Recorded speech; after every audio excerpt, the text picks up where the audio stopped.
Last year, UST was the #1 ranked spiking team in the UAAP, so that doesn't look to change. They want to maintain that here in Season 82. And we welcome you once again to our broadcast. Anton Ross together with Eliza Valdez. And of course, we have Michaela Chavez and Bailey's Acon reporting for UST and NU respectively. You talked about the Laura sisters, 6 points each.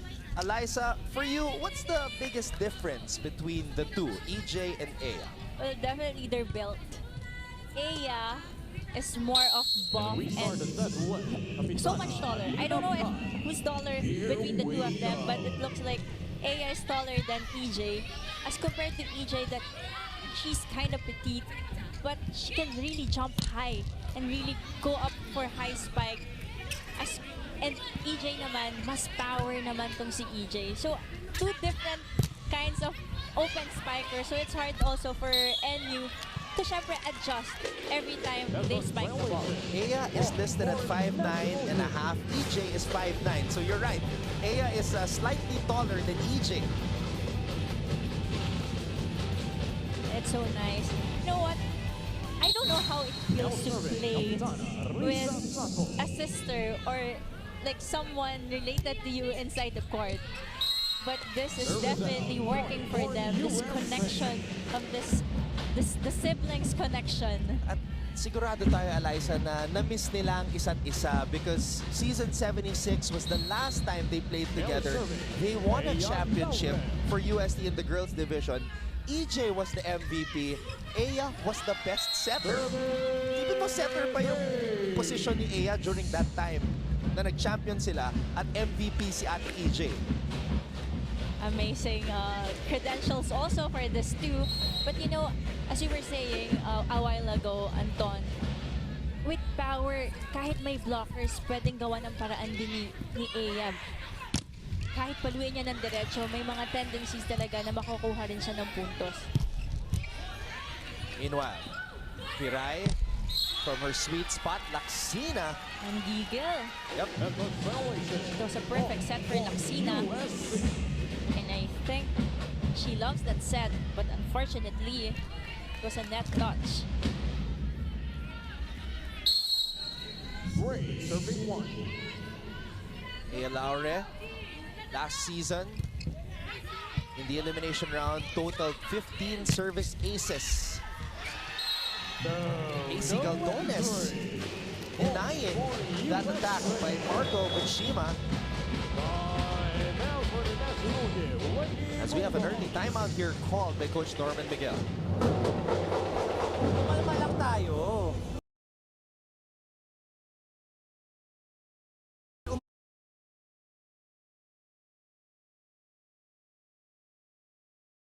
Umasa mo, bigyan muna natin ng maayos na first gen.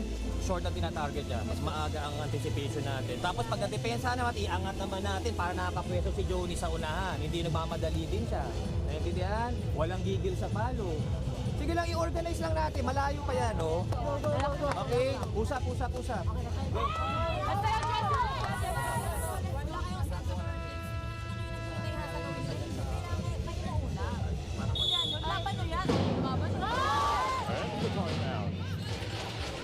Kalma is the right word for NU.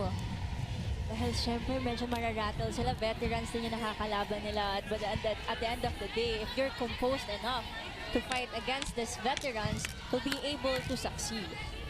UST looking good right now. That's why NU called timeout. Let's get the latest from Michaela Chavez. Anton and Eliza, without a doubt, we can say that the UST Golden Tigresses have been fully activated in today's match. And that is because they actually promised that from this day onwards, they will not take games any lightly. Now, with the pursuit of owning the ground, Coach Coco Reyes is demanding everyone to keep on showcasing a greedy attitude on the floor. And one of the many players who have been showcasing her competitiveness is actually EJ Laure. Before this match, when I got to talk to her, she told me that her main goal is nothing else but to contribute. And with full conviction, she said, ayaw na ayaw kong nalalamangan. Just like her, the Tigresses as a whole promised to stay aggressive. That's all for now. Back to you, Anton and Eliza. Well, Michaela, history states that every time EJ Laure is in a UST uniform, she contributes. as a rookie, number 9 in scoring. As a sophomore, number 5 in scoring. And as a junior, number 3 in scoring in the league.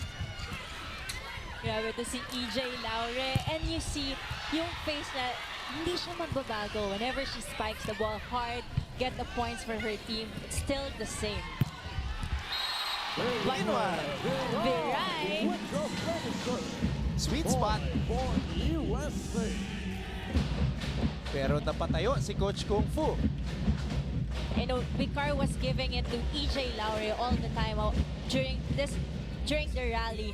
Pero yung huling decision niya to give it to Viray and utility, syempre medyo nawala na rin yung mga blockers doon ng end.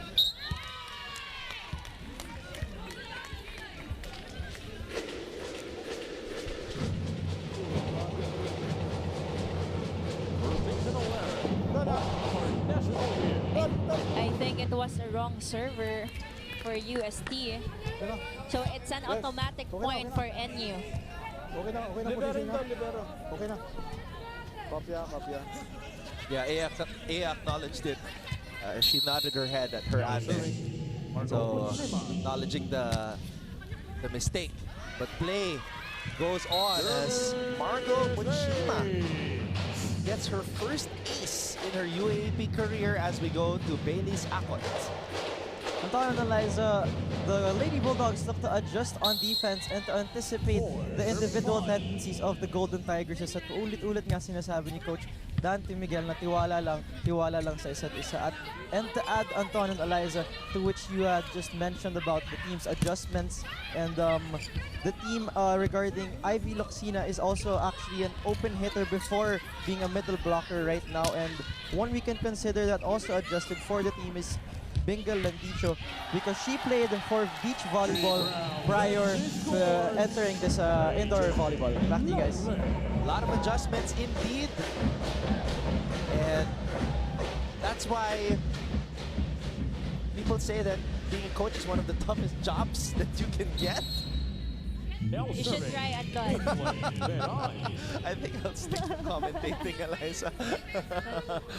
For sure, imagine you have 14 players, quality players, and you have just 6 to put inside the court. So, dun pa lang the decision making is so hard. And a lot more of complaints. So you can just imagine how stressful it is to be a coach. But somebody's got to do it, and that's why we have so much respect for all of our coaches here, especially in the volleyball scene in the Philippines.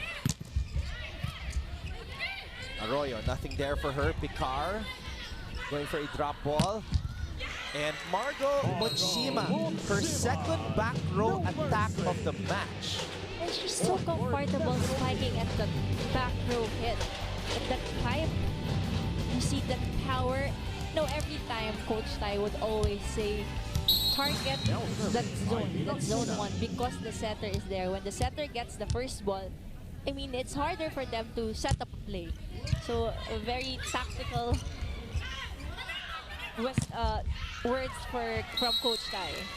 Meanwhile, the rookie, Chini Arroyo, who is actually also playing with her sister, Cherike Arroyo. Or Cherokee Arroyo, excuse me. So it's Cherokee Arroyo and Chini Arroyo. They're from Cebu. They're 2 rookies playing for the NU Lady Bulldogs. So you have the Arroyo sisters and you have the Laure sisters. So nice. It's a family thing here in the UAAP. Meanwhile, Jaime Hernandez. So high. Kadungaw na. UST will head into this technical timeout, leading NU 8-6.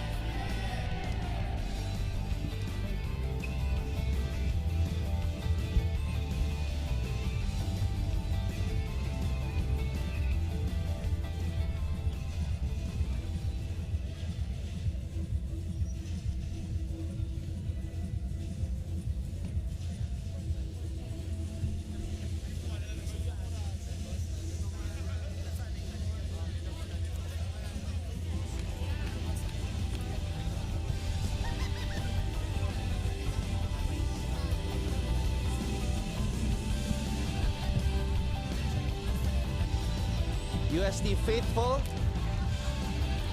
They've been here since before 9 a.m. Probably. Because the men's team had a game also. A game that almost lasted 3 hours, Eliza, and Coach Dante Sinurit. What a way for him to start a brand new season in their title defense. It was really a close match and very entertaining match for everyone. So if you could watch the replays, you would see all the challenges and all the interesting spikes and everything. So Coach Dom de la Cruz and of course your favorite, Coach Tai. He was here also very early. Coach Tai doing his homework in the Adamson Lady Falcons. Who are not yet playing today, but even Coach Lerma Giron is here, yeah. She still could be here somewhere. But today we have Ateneo and UP for the men's and the women's. Some good matches, Eliza. Ball goes back to the UST side. I think that's the progress also of volleyball, not just in terms of skills also, but the coaches tend to do all this video viewing so that they have the advantage also to look to the tendencies of each and every players of the other teams. Sinaserve nila, maliit lang yung coverage ng service target nila, di ba?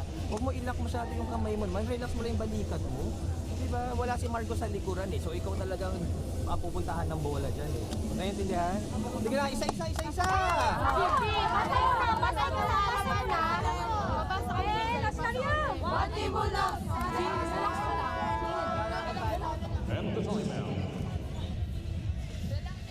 Probably this is the biggest lead of UST against NU.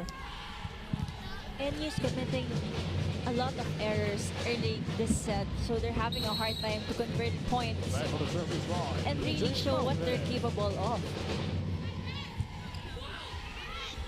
Chavez to Arroyo. Popped up by EJ Laure from the back row. This is Ea Laure. Soft touch does not work. Chini Arroyo. Hernandez was there. Arroyo won't stop. Will continue to hit. Bicar to the middle for Aimee Hernandez. The counter attack is effective for UST after that block of Aimee. Bicar went to her and spiked that ball. You know, her demeanor tells me that even though I know she's a rookie, she doesn't act like one. Is she a rookie? She is. Well, that's what's on paper. But you know, The way she plays. her play is very impressive. Playing with a lot of confidence. Chavez to the middle. Speaking of confidence, yan ang paborito ni Risa Sato. A JRS Express play of the game. And you know, Sato, after that spike, quick spike, she'll just smile. Yep. Another day at the office for her. Maybe jump up a little bit, clap her hands. But yes, the smile is ever present for Risa Sato. And you trying to come back. They are down by 4. Bicar tossing it up to Hernandez. Showing us something different. Going with her left hand. May it be a fast set, a higher set. Aimee Hernandez knows what to do with that volleyball. Now serving Aimee Hernandez. So last year you had a great crop of rookies. Isa Jimenez, Ea Laure, Casey Galdones, Delerio, of course, the libero. So now comes in Aimee Hernandez. Magaling talaga ng mga players ng UST High School. Sino kayo nagde-develop dyan? But you know, I think the program of UST is really amazing. Producing a lot of athletes, well-rounded athletes, may I just say, Anton. And I'm really proud to be one of them. And credit to the coaches, Eliza. Yes, definitely. The very patient coaches, not just from UST, but all from the 8 teams in the UAAP.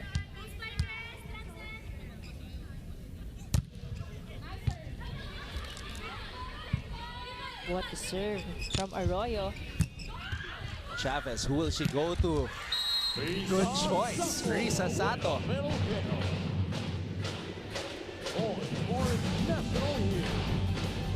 That connection. That receive was far from the net, but Chavez was able to give it to Sato. It seems that Sato makes it easy for every setter that she works with to develop some sort of chemistry. It looks like, but you know, knowing Sato for how many, 3 years already, Sato is really someone that is very competitive, perfectionist. She wants na nakukuha niya talaga yung mga set ng setters niya, and she really communicates with them. Malilinis eh, yung mga quick attacks ni Sato. I mean, you go back Jasmine Abor, of course Gia, even Alex Cabanos, and then now Johnny Chavez. Because her tempo is zero tempo.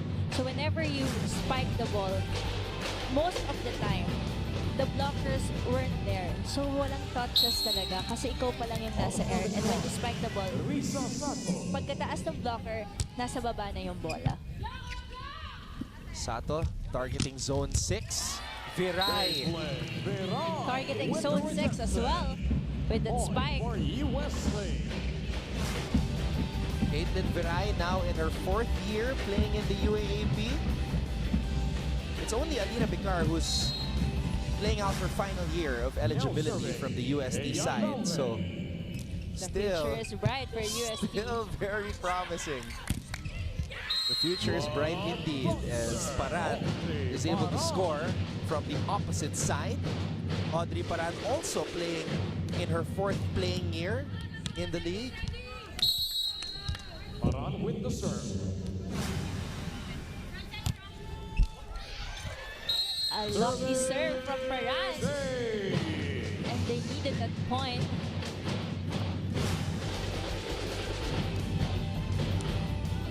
Got a little help from the tape of the net.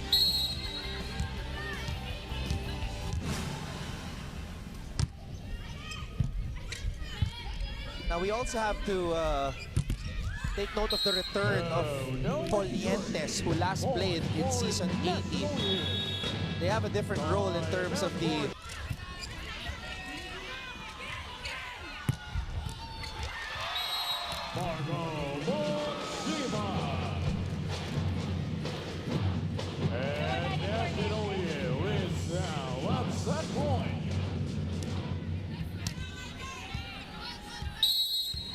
For the set, Paran. We apologize for the inconvenience. We are experiencing some technical difficulties, but we are just in time for the end of this second set. NU on top 24-21. UST trying to stay alive as EJ Laure soars and scores for UST. Now just a little recap. The score was 19 all moments ago. There was a challenge by NU, but it was unsuccessful. The challenge was a ball in, ball out situation. And then NU went on a run.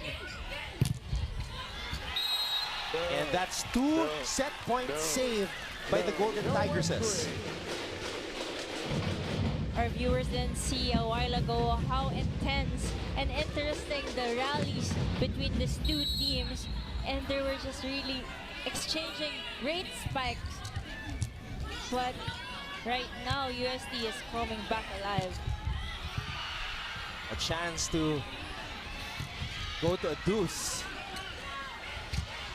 Margot could not finish it.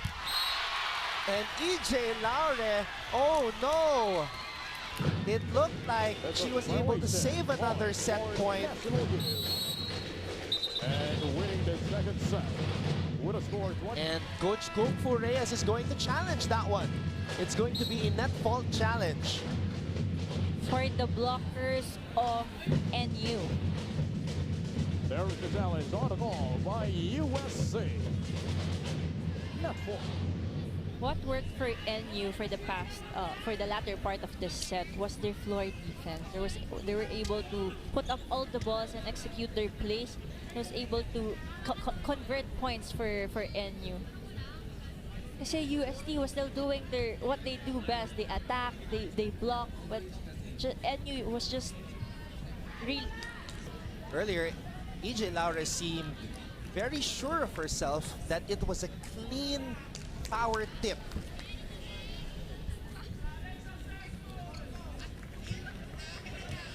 And of course, the coach will support the belief of his players, which is why he challenged right away. Let's take a look at it. It's a net touch challenge. The challenge is unsuccessful. Ooh, that is razor close.